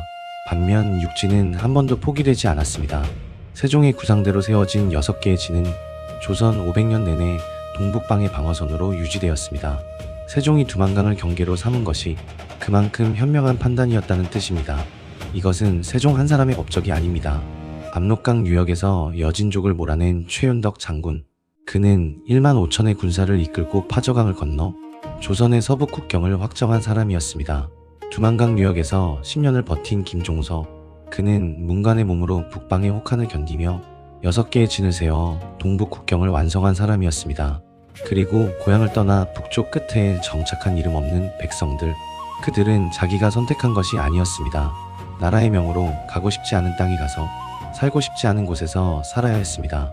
하지만 그 백성들이 뿌린 씨앗이 오늘날 우리가 서 있는 이 땅의 경계를 만든 것입니다. 그 모든 사람들의 땀과 피가 오늘날의 국경선을 만든 것입니다. 김종서는 한양으로 돌아온 뒤 조정에서 중요한 역할을 맡으며 세종의 가장 신뢰받는 신하 중 한 명이 되었습니다. 세종은 김종서를 아꼈습니다. 누구보다 깊이 신뢰했습니다. 북방에서 10년을 버틴 그 강인함, 문관이면서도 무관 못지않은 결단력, 그리고 한 번 맡은 일은 끝까지 해내는 지명. 세종은 말년에 건강이 나빠지면서 어린 세손의 미래를 걱정했습니다. 세종은 김종서를 어린 왕을 보좌할 수 있는 가장 믿음직한 인물로 여겼습니다. 북방에서 10년을 버틴 강인함과 한 번 맡은 일은 끝까지 해내는 충성심을 누구보다 잘 알고 있었기 때문입니다. 김종서는 그 부탁을 받들었습니다. 세종의 마지막 당부를 가슴에 새겼습니다. 하지만 김종서를 기다리고 있던 것은 세종이 상상하지 못했던 또 다른 폭풍이었습니다. 그 이야기는 다음 밤이 아니라 좀 더 뒤에 자세히 들려드리겠습니다. 다음 밤에는 세종이 꽃피운 학문의 황금기 집현전의 이야기를 들려드리겠습니다. 왕이 학자를 키웠습니다. 조선의 궁궐 안에 학문의 전당을 세우고 나라에서 가장 뛰어난 젊은이들을 모아 공부만 시켰습니다. 그 결과 조선은 역사상 가장 밝은 시대를 맞이했습니다. 세종이 즉위한 것은 1418년이었습니다. 그런데 즉위한 이듬해에 세종은 곧바로 큰일을 치릅니다. 1419년 세종 1년, 왜구가 조선의 해안을 침범했습니다. 세종은 이종무를 삼도 도절제사로 임명하여 대마도 정벌을 명했습니다. 이것은 사실 상왕태종의 뜻이기도 했습니다. 태종은 아직 상왕으로서 병권을 쥐고 있었고 왜구의 근거지를 뿌리 뽑아야 한다고 판단한 것이었습니다. 이종무는 전함 227척의 군사 1만 7천명을 이끌고 거제도 마산포에서 출발하여 대마도를 공격했습니다. 열흘 만에 대마도의 도주가 항복했습니다. 세종 즉위 첫 해에 조선의 군사력을 보여준 사건이었습니다. 이 정벌에서 이종무는 왜구에게 잡혀있던 조선 사람들과 명나라 사람들까지 구출하여 데려왔습니다. 단순히 적을 때린 것이 아니라 빼앗긴 사람까지 되찾아온 것이었습니다. 이후 세종은 대마도에 대해 회유책을 썼습니다. 내이포, 부산포, 연포 등 3포를 개항하여 무역을 허용함으로써 왜구가 약탈이 아닌 교역을 통해 필요한 것을 얻도록 유도했습니다. 칼로 한번 때리고 당근으로 달래는 것. 세종의 외교는 언제나 이런 방식이었습니다. 군사 문제를 정리한 세종이 다음으로 손을 뗀 것이 바로 학문이었습니다. 하지만 그 전에 한 가지 더 세종이 바꿔놓은 것이 있었습니다. 정치체제였습니다. 태종은 육조직계제를 실시하여 왕이 직접 모든 것을 결정하는 체제를 만들었습니다. 강력한 왕권을 위해서였습니다. 하지만 세종은 이것을 다시 바꿨습니다. 세종은 의정부서사제를 복원했습니다. 의정부서사제란 육조의 보고가 먼저 의정부를 거치고 의정부가 검토한 뒤에 왕에게 올리는 체제였습니다. 왕 혼자 모든 것을 결정하는 것이 아니라 영의정, 좌의정, 우의정이 먼저 논의한 뒤에 왕이 최종 결재를 하는 방식이었습니다. 이것은 세종이 일부러 권력을 나눈 것이었습니다. 왕이 모든 것을 하려면 다른 일을 할 시간이 없습니다. 정무를 대신들에게 맡기고 세종 자신은 학문과 정책 연구에 집중하려 한 것이었습니다. 이 체제 아래서 영의정 황희와 좌의정 맹사성이 나라의 살림을 맡았습니다. 황희는 무려 18년 동안 영의정을 지낸 사람이었습니다. 세종시대의 정치적 안정은 황희와 맹사성이 정무를 안정적으로 처리해 주었기 때문에 가능한 것이었습니다. 세종은 맡길 사람에게는 맡기고 자신은 자신이 할 일에 집중하는 왕이었습니다. 그리고 세종이 가장 집중한 것이 바로 집현전이었습니다. 집현전이라는 기관은 세종이 처음 만든 것이 아닙니다. 고려 시대에도 집현전이라는 이름의 기관이 있었고 조선 건국 뒤에도 수문전, 보문각 등과 함께 비슷한 이름의 기관이 존재했습니다. 하지만 이들은 모두 유명무실했습니다. 이름만 있고 실질적인 활동은 거의 없었습니다. 세종은 이것을 바꿨습니다. 1420년 세종 2년, 세종은 궁궐 안에 집현전을 새로 설치하고 전임 학사 10명을 임명했습니다. 전임 학사라는 것은 다른 관직을 겸하지 않고 오직 학문 연구에만 전념하는 관리라는 뜻이었습니다. 이것은 파격이었습니다. 조선의 관리는 일을 해야 합니다. 세금을 거두고 재판을 하고 군사를 관리하는 것이 관리의 본분이었습니다. 그런데 세종은 관리에게 일을 시키지 않고 공부만 하라고 한 것이었습니다. 나라의 돈으로 나라의 녹봉을 주면서 일은 하지 않아도 좋으니 책을 읽고 연구를 하라. 그것이 세종의 명이었습니다. 처음에는 10명으로 시작했습니다. 하지만 세종은 점차 인원을 늘려나갔고 1436년 세종 18년에는 정원이 20명으로 확정되었습니다. 이 20명의 학사들은 단순히 책만 읽는 사람이 아니었습니다. 그들에게는 중요한 임무가 있었습니다. 20명 중 10명은 경연을 담당했습니다. 경연이란 왕이 학자와 함께 경전을 읽고 토론하는 자리입니다. 세종은 이 경연을 매우 좋아했습니다. 신하에게 가르침을 받는 것이 아니라 함께 토론하는 것을 즐긴 것이었습니다. 나머지 10명은 서연을 담당했습니다. 서연이란 세자가 받는 교육입니다. 미래의 왕을 가르치는 일도 집현전 학사들의 몫이었습니다. 이 밖에도 집현전 학사들은 왕의 외교 문서를 작성하고 역사 기록을 정리하고 국가정책의 연구와 자문을 맡았습니다. 세종은 이 20명에게 최상의 연구 환경을 제공했습니다. 먼저 서적을 대량으로 구입하고 인쇄하여 집현전에 보관하도록 했습니다. 학자에게 가장 필요한 것은 책이었기 때문입니다. 또한 서리와 노비까지 배속시켜 학사들이 잡무에 시달리지 않고 오로지 연구에만 집중할 수 있도록 했습니다. 그리고 세종은 더 놀라운 제도를 만들었습니다. 사가독서제. 사가독서란 나라에서 젊은 문신에게 휴가를 주어 원하는 곳에서 자유롭게 학문에 전념하게 하는 제도였습니다. 관아에 출근하지 않아도 됩니다. 산사에 들어가 숙식을 함께하며 마음껏 책을 읽고 연구하고 토론합니다. 그 모든 경비는 나라에서 부담합니다. 녹봉도 그대로 지급됩니다. 이것은 오늘날로 치면 정부가 젊은 학자에게 급여를 주면서 전액 국비로 유급 연구 안식년을 보내주는 것과 같았습니다. 당시 조정의 일부 신하들은 이것을 못마땅하게 여겼습니다. 젊은 놈들이 일은 안 하고 산속에서 놀고 있다. 세금으로 녹봉을 주는데 일을 안 시키면 어떻게 하느냐. 하지만 세종은 이런 반대를 물리쳤습니다. 사람을 키우는 것이야말로 나라를 위해 가장 중요한 일이다. 당장 일을 시키는 것보다 실력을 키워서 더 큰 일을 하게 하는 것이 긴 안목에서 보면 훨씬 이익이다. 이것이 세종의 판단이었습니다. 1442년 세종 24년 삼각산 진관사에서 사가독서를 받은 젊은 학사들의 이름은 훗날 조선 역사를 뒤흔드는 이름들이었습니다. 성산문, 박백년, 신숙주, 이계, 하의지, 이석형. 이 6사람이 함께 밥을 먹고 함께 잠을 자고 함께 책을 읽으며 학문을 갈고 닦았습니다. 기록에 따르면 이들은 서로 시를 짓고 주고받으며 밤늦도록 학문 토론을 이어갔다고 합니다. 누가 먼저 잠들면 나머지가 이름을 불러 깨웠고 누가 좋은 구절을 발견하면 모두를 모아 함께 읽었다고 합니다. 조선 최고의 두뇌들이 한 곳에 모여 서로를 갈고 닦은 것이었습니다. 이들은 세종이 가장 아끼는 집현전 학사들이었습니다. 세종은 이 젊은이들을 아꼈습니다. 직접 경연에서 이들과 토론하기도 했고 때로는 밤늦도록 함께 학문을 논하기도 했습니다. 세종에게 집현전 학사들은 단순한 신하가 아니라 함께 학문을 나누는 동료였습니다. 세종은 경연을 매우 좋아했습니다. 다른 왕들은 경연을 형식적인 의무로 여기는 경우가 많았지만 세종은 경연에서 학사들과 진심으로 토론했습니다. 때로는 세종이 학사보다 더 많은 것을 알고 있어 학사가 오히려 세종에게 배우는 경우도 있었다고 합니다. 세종은 밤늦도록 책을 읽는 것으로 유명했습니다. 신하들이 건강을 걱정하여 독서를 줄이시라고 간했지만 세종은 듣지 않았습니다. 오히려 이불 속에 책을 숨겨놓고 신하들이 물러간 뒤에 다시 꺼내 읽었다는 이야기까지 전합니다. 이런 왕이었기에 학자를 키우는 것에 국가의 재원을 아끼지 않았던 것이었습니다. 집현전 학사들이 참여한 사업은 같은 길을 걷지 않았습니다. 그 이야기는 이 에피소드가 아니라 훗날 자세히 들려드리겠습니다.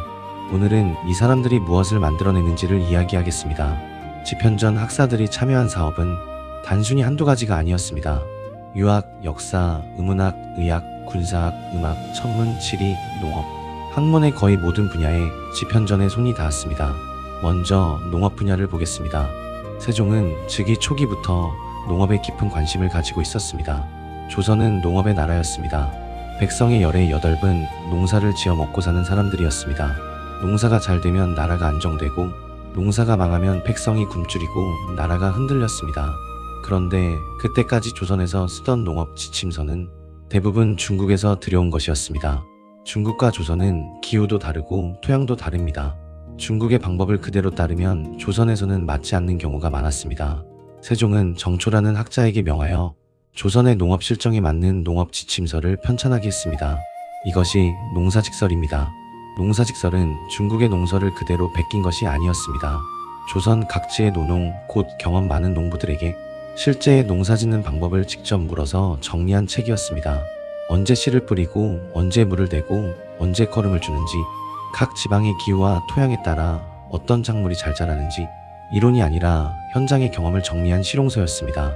여기서 세종의 철학이 드러납니다. 세종은 학문이 궁궐 안에만 머물러서는 안 된다고 생각했습니다. 학문은 백성의 삶을 나아지게 하기 위해 존재하는 것이라고 믿었습니다. 농사직설은 그 믿음의 첫 번째 결실이었습니다. 다음은 의학 분야입니다. 세종은 향약집성방이라는 의학서를 편찬하게 했습니다. 향약집성방이란 우리나라 상가들에서 나는 약재, 곧 향약만으로 병을 치료할 수 있는 처방을 모은 책이었습니다. 그때까지 조선의 의술은 중국의 약재와 처방에 의존하고 있었습니다. 하지만 중국의 약재는 구하기 어렵고 값이 비쌌습니다. 백성들은 아파도 약을 쓸 수가 없었습니다. 세종은 이 문제를 해결하고자 했습니다. 우리 땅에서 나는 약재로 우리 백성을 치료할 수 있어야 한다. 이것이 향약집성방의 출발점이었습니다.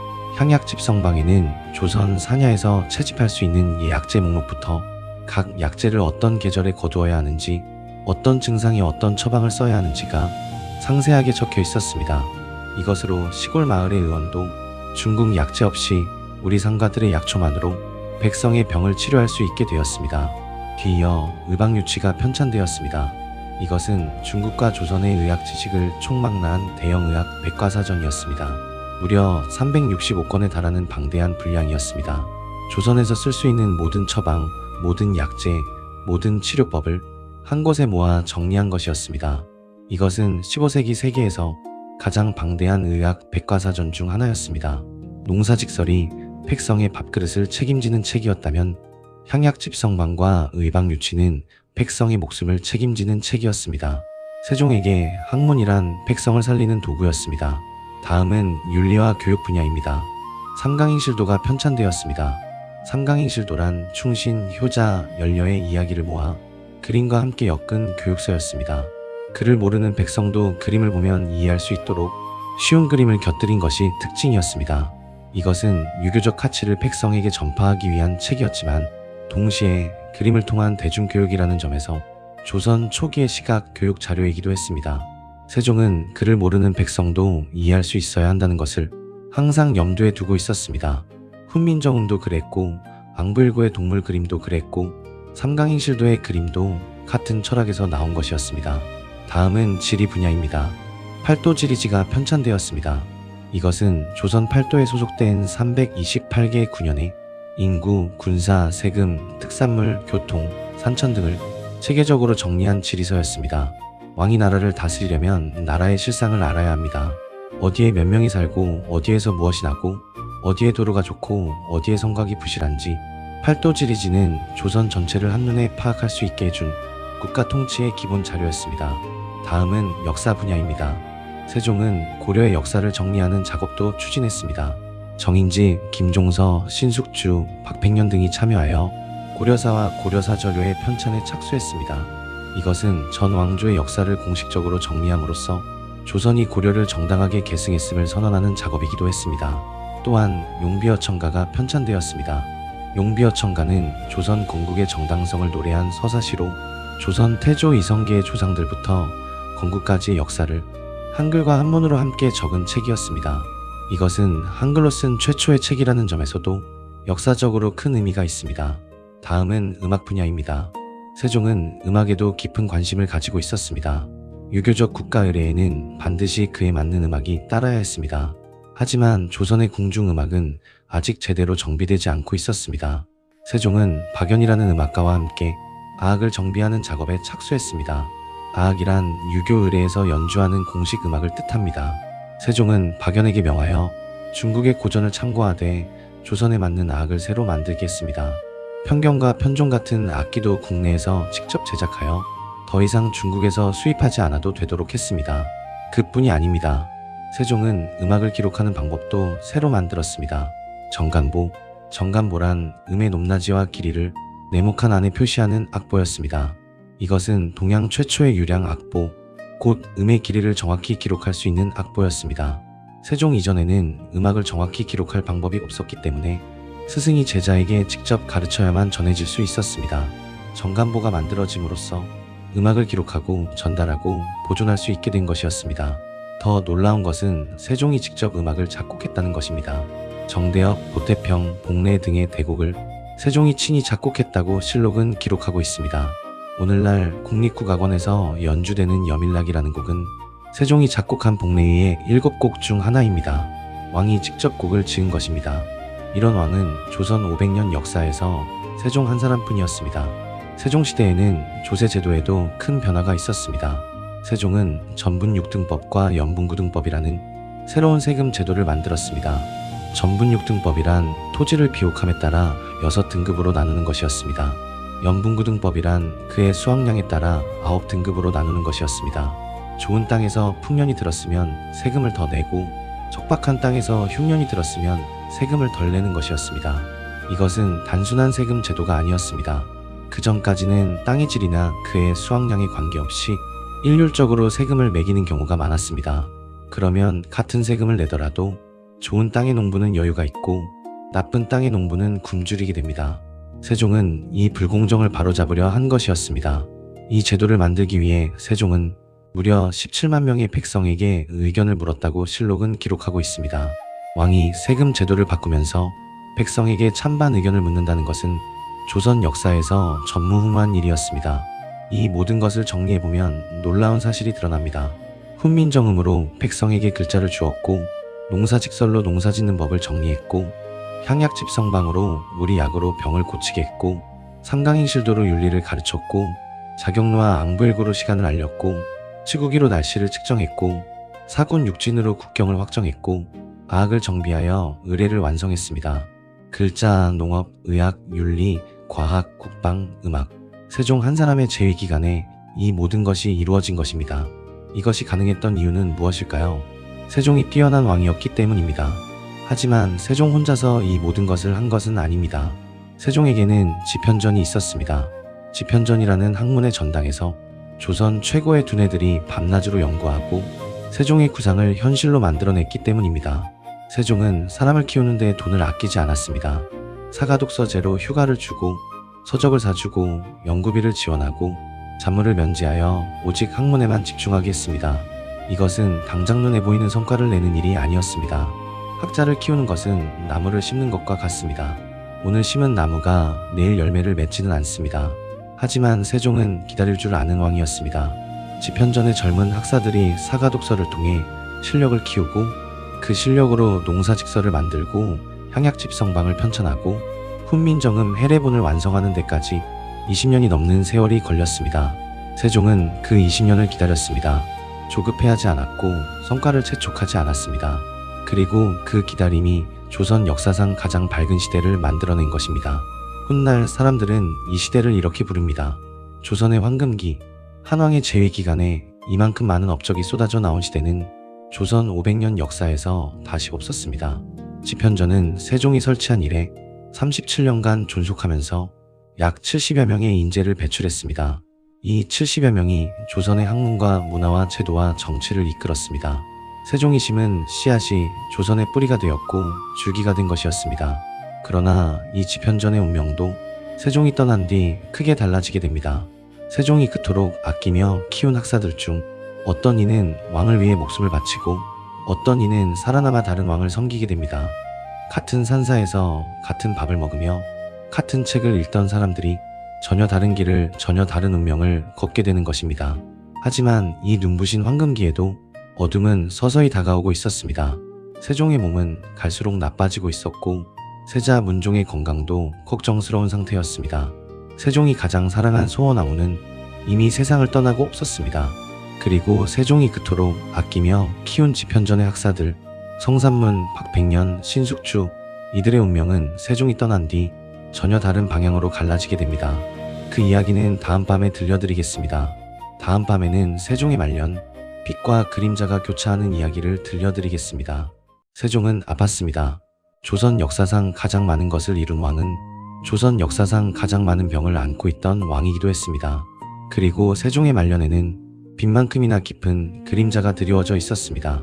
세종실록에는 세종의 질병에 관한 기사가 약 50건이 기록되어 있습니다. 50건입니다. 한 사람의 병에 대한 기록이 50번이나 실록에 올라와 있다는 것은 그 병이 얼마나 심각했는지를 말해줍니다. 세종은 20대 후반부터 병에 시달렸습니다. 가장 먼저 찾아온 것은 안질이었습니다. 세종은 밤낮으로 책을 읽었습니다. 신하들이 독서를 줄이시라고 간해도 듣지 않았습니다. 이불 속에 책을 숨겨놓고 읽을 정도였습니다. 그 대가가 눈이었습니다. 실록의 기록에 따르면 세종은 이렇게 말했습니다. 내 두 눈이 흐릿하고 깔깔하며 아파. 봄부터는 음침하고 어두운 곳은 지팡이가 아니고는 걷기 어려웠다. 왕이 지팡이 없이는 걸을 수 없다고 말한 것입니다. 말년에는 글씨가 거의 보이지 않았습니다. 신하가 올린 보고서를 읽으려면 코앞까지 가져다 대야 겨우 읽을 수 있었고 그마저도 오래 읽으면 눈이 아파서 멈춰야 했습니다. 책을 너무 사랑한 왕이 책을 읽을 수 없게 된 것이었습니다. 앉을만이 아니었습니다. 당뇨가 있었습니다. 세종은 고기를 매우 좋아했고 많이 먹었습니다. 대식가였던 세종의 식습관이 당뇨를 악화시킨 것으로 보입니다. 종기도 심했습니다. 온몸에 종기가 나서 앉는 것조차 힘들었습니다. 등에도 종기가 나고 다리에도 종기가 났습니다. 왕이 제대로 앉지도 못하고 제대로 걷지도 못하는 상태였습니다. 건습이라 불리는 병도 있었습니다. 건습이란 고관절에 염증이 생겨 걷는 것이 어려워지는 질환이었습니다. 이 밖에도 세종은 두통, 이명, 부종, 소화불량 등 크고 작은 질환에 끊임없이 시달렸습니다. 세종실록의 기록을 보면 세종의 몸은 말년에 이르러 그야말로 무너지고 있었습니다. 세종은 이 병들을 다스리기 위해 자주 온천에 행차했습니다. 온천의 따뜻한 물이 종기와 건습에 효험이 있다고 여겼기 때문입니다. 이천, 온양, 초수 등 여러 온천을 찾아다녔습니다. 하지만 실록의 기록에 따르면 온천에서 목욕한 뒤에도 효험을 보지 못하는 경우가 많았습니다. 잠시 나아지는 듯 하다가 다시 악화되기를 반복했습니다. 세종의 몸은 온천으로도 고칠 수 없는 상태가 되어가고 있었습니다. 왕이 병을 고치지 못해서 궁궐을 비우고 온천으로 떠나야 하는 상황이 말년에 반복되었습니다. 세종의 건강에 결정적인 타격을 준 것은 자치통감훈의 편찬이었습니다. 자치통감은 중국의 방대한 역사서입니다. 세종은 이 책의 해설서를 만드는 작업에 몰두했습니다. 거의 모든 업무를 직접 관할하며 사소한 문제점도 내버려 두지 않았습니다. 그 대가로 세종은 자신의 시력을 잃었습니다. 말년에는 눈이 거의 보이지 않는 상태였습니다.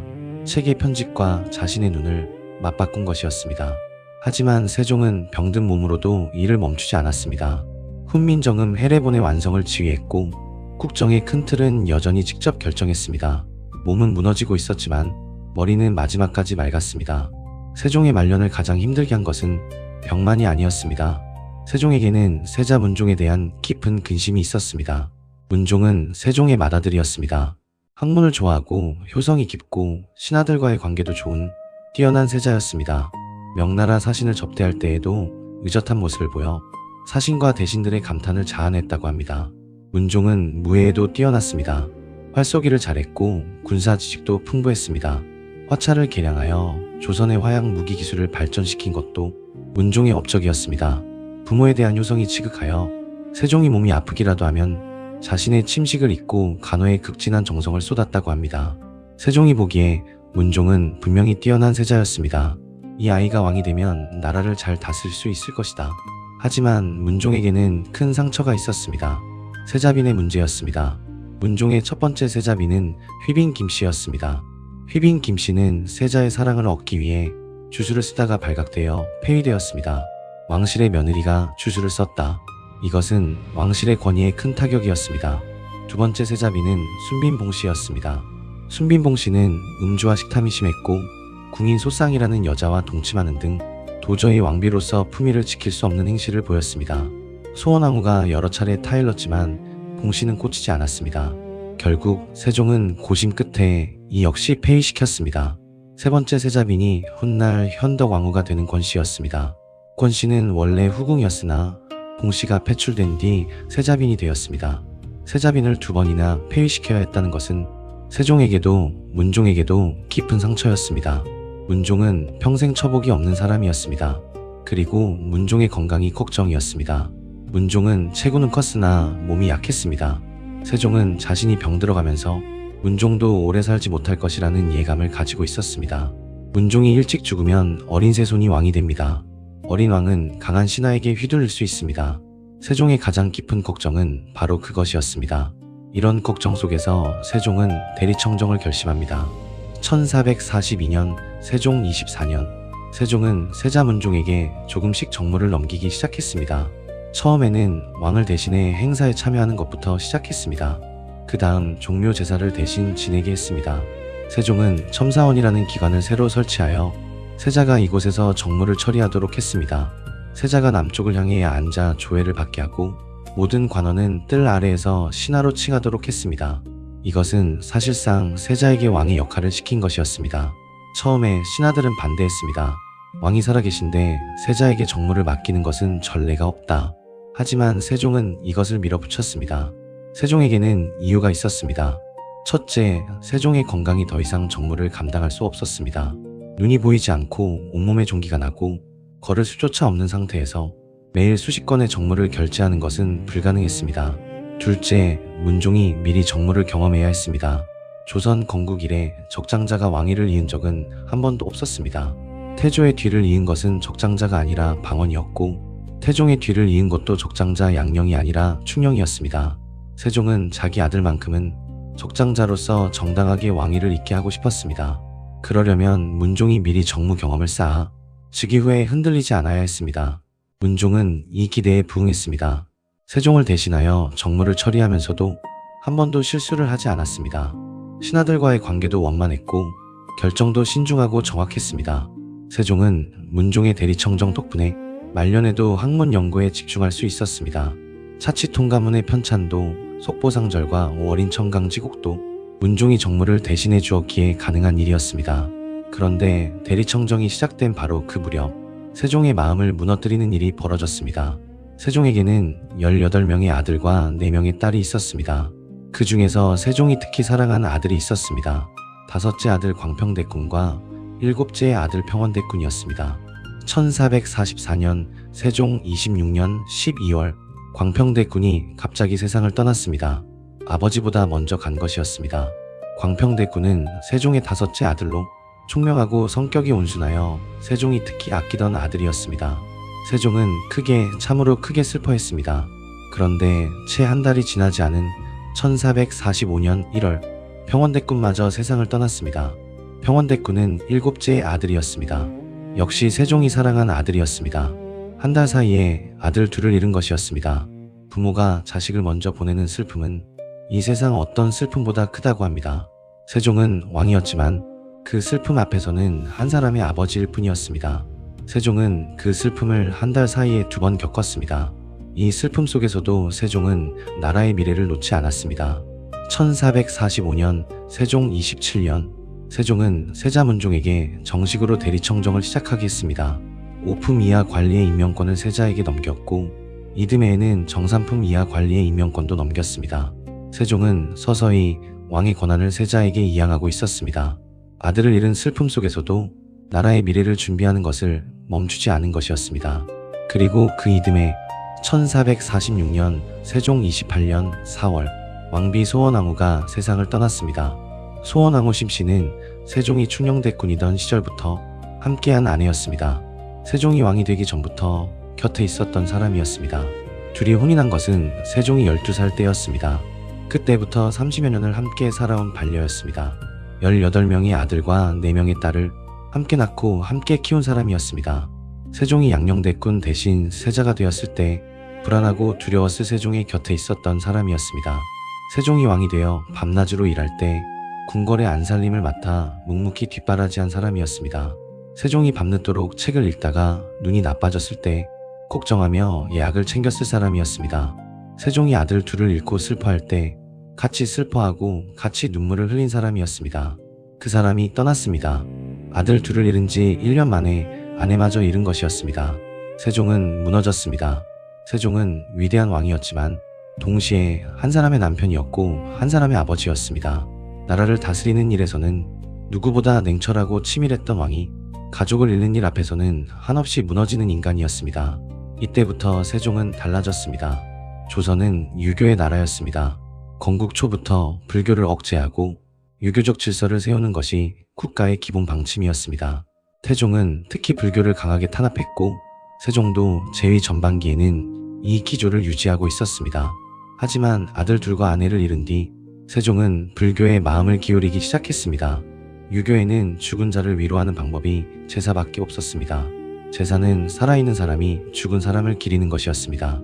하지만 불교에는 극락왕생을 비는 법회가 있었고 죽은 이의 영혼을 달래는 의식이 있었습니다. 세종은 제사만으로는 부족했습니다. 먼저 죽은 아이들의 넋이 편히 쉬기를 빌고 싶었습니다. 아내의 영혼이 극락으로 가기를 빌고 싶었습니다. 세종은 세자와 대군들을 이끌고 불교 사원을 찾아 소원왕후의 명복을 빌었습니다. 불경의 금서와 정경법회를 직접 주관했습니다. 사간원과 사원부가 즉각 반대했습니다. 유교의 나라에서 왕이 절에 가는 것은 있을 수 없는 일이다. 불교의 폐단을 직접 조장하는 것이나 다름없다. 왕이 이러시면 백성도 불교에 빠질 것이다. 신하들의 반대는 맹렬했습니다. 세종은 평소에는 신하의 말에 귀를 기울이는 왕이었습니다. 경연에서 학사들과 토론하고 세금 제도를 바꿀 때는 17만 명에게 의견을 물을 만큼 소통을 중시하는 왕이었습니다. 하지만 이 문제만큼은 양보하지 않았습니다. 세종에게 불교는 정치의 문제가 아니었습니다. 먼저 떠난 가족의 넋을 위로하는 사적인 슬픔의 문제였습니다. 1448년 세종 30년 세종은 모든 신하의 반대를 물리치고 궁궐 안에 내불당을 설치했습니다. 궁궐 안에 불교의 법당을 만든 것이었습니다. 유교 국가의 궁궐 안에 절을 짓는다. 이것은 조선 건국 이래 전례가 없는 일이었습니다. 세종은 이 내불당에서 먼저 떠난 아들들과 아내의 명복을 빌었습니다. 또한 세종은 속보상절과 월인청강지국을 편찬하게 했습니다.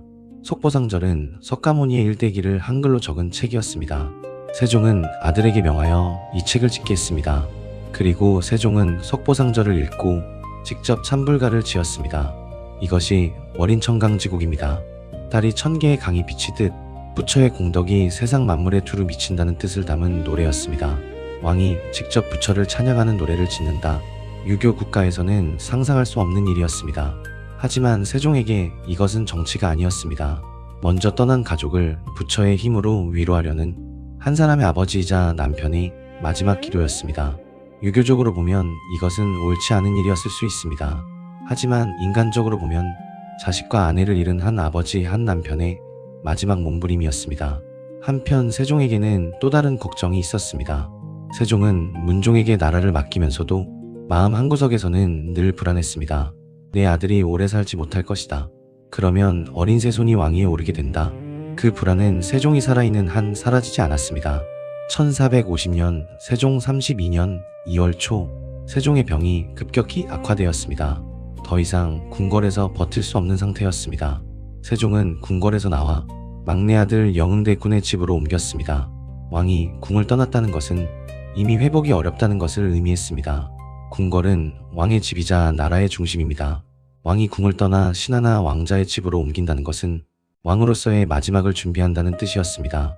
세종은 이곳에서 문종과 둘째 아들을 불러 마지막 유언을 전했다고 실록은 기록하고 있습니다. 유언이란 왕이 죽기 전에 남기는 마지막 당부입니다. 세종은 아들의 손을 잡고 무엇을 말했을까요? 32년 동안 이 나라를 다스리며 한글을 만들고 과학을 일으키고 영토를 넓히고 학자를 키우고 백성을 위해 일한 왕이 마지막으로 남기고 싶었던 말은 무엇이었을까요? 실록은 그 내용을 자세히 적고 있지 않습니다. 다만 세종이 평소에 걱정했던 것을 생각하면 그 당부가 무엇이었을지 짐작할 수는 있습니다. 문종의 건강을 지켜라. 어린 세손을 잘 보살펴라. 그리고 내가 평생 쌓아올린 이 나라를 지켜달라. 아마도 그런 말이었을 것입니다. 세종은 마지막 순간에도 자신의 죽음보다 남은 사람들의 미래를 걱정하고 있었습니다. 세종은 평생 백성을 위해 일했습니다. 글자를 만들 때도 과학기구를 만들 때도 세금 제도를 바꿀 때도 세종의 마음 한가운데에는 언제나 백성이 있었습니다. 그런 왕이 마지막 순간에는 백성이 아니라 자기 아들과 손자를 걱정하고 있었습니다. 왕이기 전에 아버지였던 것입니다.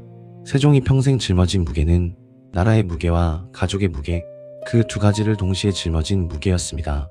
1450년 세종 32년 2월 17일 세종이 영흥대군의 집에서 세상을 떠났습니다. 향년 54이었습니다. 22살에 즉위하여 32년간 조선을 다스린 왕이었습니다. 세종이 떠난 날 한양의 하늘은 어두웠을 것입니다. 세종의 장례는 왕실의 예법에 따라 치러졌습니다. 처음에는 경기도 광주에 능이 조성되었으나 훗날 경기도 여주로 옮겨져 영릉이라는 이름으로 지금까지 남아있습니다. 세종이 떠난 뒤 문종이 즉위했습니다. 세종의 묘를 정하는 자리에서 정인지 등은 세종의 묘를 문종으로 하자고 주장했습니다. 문종이란 문치의 공덕이 있는 왕에게 올리는 묘입니다. 세종의 학문적 업적을 생각하면 어울리는 묘였습니다. 하지만 아들 문종은 이것을 받아들이지 않았습니다. 문종은 이렇게 말했습니다. 선왕께서는 사군 육진을 개척하여 나라의 영토를 넓히신 공훈이 있습니다. 세종의 세자는 나라를 번성시키고 영토를 넓힌 왕에게 올리는 묘입니다. 문치뿐 아니라 무공까지 이룬 왕. 그래서 세종이 되었습니다. 세종은 떠났습니다. 하지만 세종이 남긴 것들은 떠나지 않았습니다. 훈민정음은 500년이 넘도록 이 땅이 글자로 살아 있습니다. 자경루는 국보로 보존되어 있습니다. 압록강과 두만강이 국경선은 지금도 그대로입니다. 여민락은 오늘날에도 연주됩니다. 만원짜리 지폐의 앞면에는 세종의 얼굴이 그려져 있습니다. 세종이 심은 씨앗이 500년을 넘어 아직도 열매를 맺고 있는 것입니다. 세종은 한글을 만들었습니다. 노비를 과학자로 키웠습니다. 국경선을 새로 그었습니다. 지편전에서 학자를 양성했습니다. 백성에게 시간을 주었고 농사짓는 법을 정리했고 우리 약으로 병을 고치게 했습니다. 이 모든 것이 한 사람의 왕이 32년 동안 이루어낸 것이었습니다. 그러면서도 세종은 아들을 잃고 울었고 아내를 잃고 무너졌고 병에 시달리며 온천을 찾아다녔고 죽은 가족의 넋을 위해 절에 가는 것을 양보하지 않았습니다. 세종은 완벽한 왕이었습니까? 아닙니다. 세종은 완벽한 왕이 아니라 불완전한 인간이면서도 최선을 다한 왕이었습니다. 그것이 세종이 500년이 지난 지금까지도 사람들의 마음에 남아있는 이유일 것입니다. 세종은 완벽하지 않았기에 오히려 위대했습니다. 세종시대는 조선 500년 역사에서 가장 밝은 시대였습니다. 하지만 빛이 밝을수록 그림자는 짙습니다.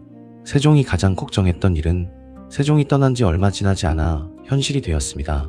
문종은 즉위한 지 2년 3개월 만에 세상을 떠났습니다.